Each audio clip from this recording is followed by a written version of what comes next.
Hi there everyone, this is Steve Miley, the market chartist for FX Explained, with another one of our weekly regular macro watch updates for the week commencing the 8th of March 2021.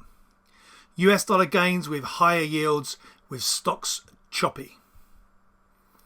Let's take a look at the macroeconomic and geopolitical developments over the past week in here as we've gone into the early part of March. Well, global yields have pushed higher, the US dollar has strengthened, and stocks have remained choppy as the whole reflation-inflation story continues to dominate markets in here. Jerome Powell did speak on Thursday, but his still very dovish stance did nothing to quell the inflationary worries of markets.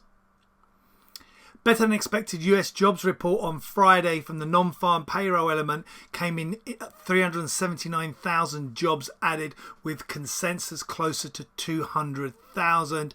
That managed to lift stocks in here into the end of the week after a choppy throughout the week and actually weakness through most of the week.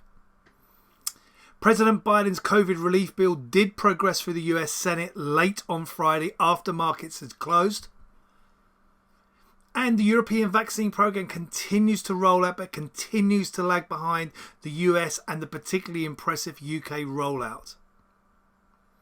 There have been rising cases in some parts of Europe, notably in Eastern and Central Europe, but also some areas of concern in Western Europe as well. OPEC Plus met at the end of last week and decided to continue to restrict production, and pushing the oil price went even higher. So let's take a look at the global financial market developments of the past week, the week ending the 5th of March. Well, as we've already mentioned there, yields continuing to surge higher. Here's the US 10-year yield, having punched above previously in early 2021, punching through 1%. We took out 1.5% in here, back at the very late part of February, and now early March we're already pushed above 1.6% in here. So surging higher yields really dominating markets in here, given the whole reflationary aspect to current markets, with loose monetary and fiscal policy, but the concerns now coming through around inflation, and that being expressed in these higher yields. For the equity markets, we've seen a choppy but mostly negative outcome from all of this. Concerns about inflation, concerns about high yields, particularly hitting the growth stocks in here. So we're seeing the Nasdaq notably lower at the end of February and again here in the early part of March. Despite the rebound on Friday on that better than anticipated jobs data, global equity indices remain choppy but under more negative pressure. The US dollar is the big beneficiary in the forex space, with higher yields anticipated probably coming through on the US side rather than anywhere else.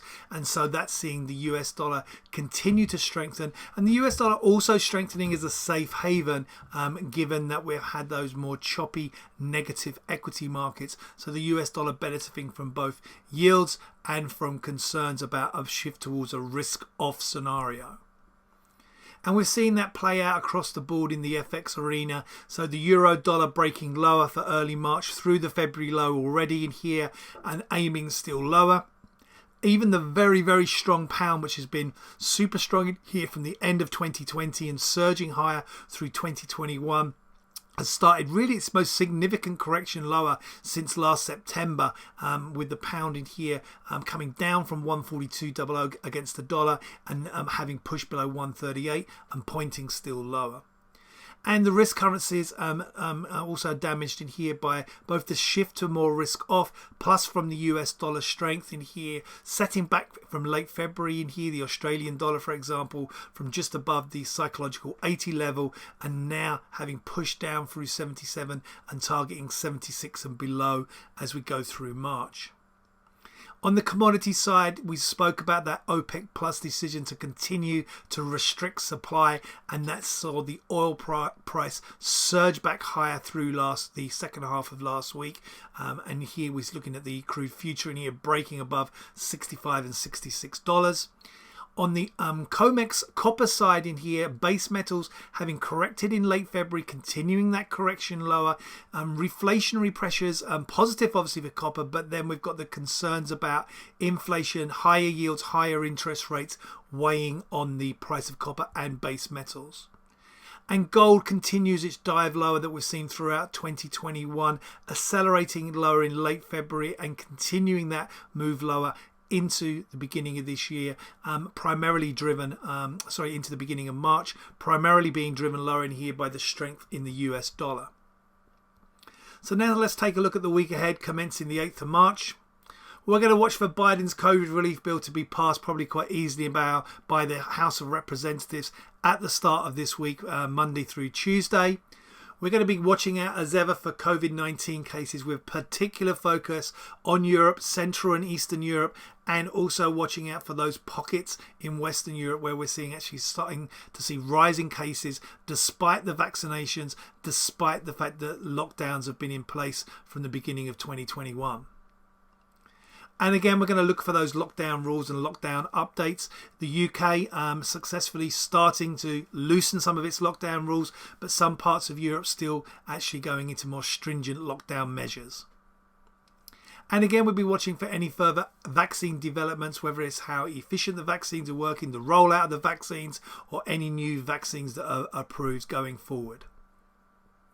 On the central bank side, quite a busy week in here. We have Bank of England Governor Bailey speaking on Monday. We're going to watch out for the Bank of Canada interest rate decision on Wednesday, and the ECB give their rate decision Thursday. So let's take a look at the macroeconomic events this week, the data and those central bank events again. On Monday, the 8th, we get German industrial production and Bank of England Governor Bailey speaking. Tuesday brings Japanese GDP and also EU GDP. Probably the standout data this week is going to be the inflation data. Chinese CPI and US CPI both on Wednesday, with that Bank of Canada interest rate decision also Wednesday. We get the ECB on Thursday and those regular weekly US jobless claims also Thursday. And then Friday we get UK manufacturing and industrial production, German CPI data, inflation data, and then finishing off the week with the Canadian employment report. I'm going to wish you all a great trading week from here at FX Explain and from the Market Chartist. Please do stay safe out there, and we'll be back with you for another macro watch next week.